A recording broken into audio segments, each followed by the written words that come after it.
Les rumeurs disaient donc vrai. Ce soir, Apple a présenté à son siège californien à Cupertino ses nouveaux modèles d'iPhone.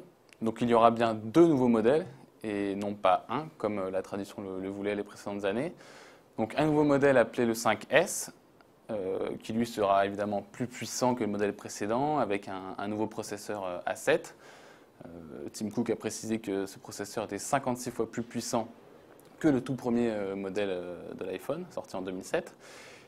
Et donc la nouveauté, c'est effectivement ce modèle d'iPhone 5C, que l'on pourra appeler finalement un iPhone low cost, puisqu'il sera effectivement vendu 100 $ de moins que le modèle 5S.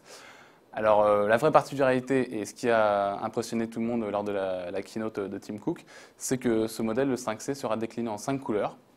Des couleurs assez flashy, on a du vert, du jaune, du bleu, du rouge. Ce qui fait penser d'ailleurs à ce qui rappelle notamment certains modèles du concurrent Nokia, des téléphones Lumia.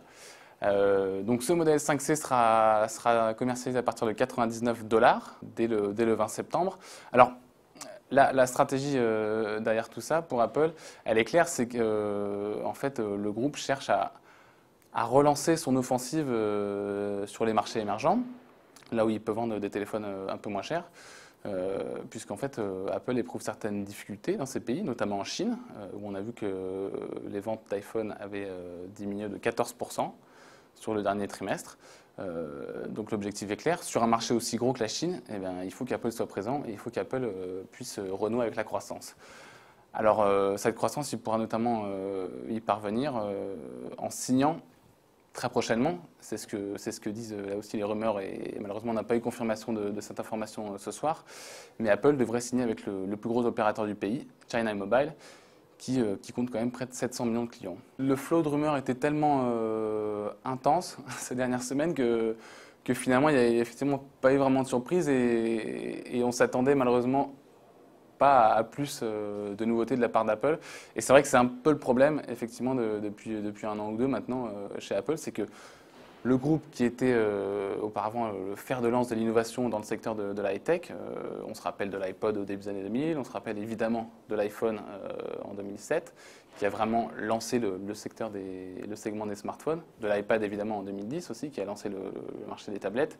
Et là, on a l'impression qu'Apple se cherche un peu. Ils viennent d'être devancés par exemple par Samsung pour ce qui est du lancement d'une montre connectée, puisque Samsung a présenté sa propre smartwatch la semaine dernière.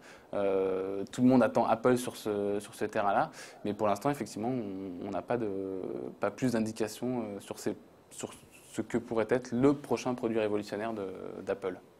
La vraie dernière keynote la plus surprenante, c'était finalement celle de Steve Jobs, quand il a justement présenté l'iPad en 2010. Voilà, on arrivait avec un nouveau produit vraiment révolutionnaire. Et la preuve, depuis, on a vu que les tablettes avaient vraiment fait très mal au marché du PC.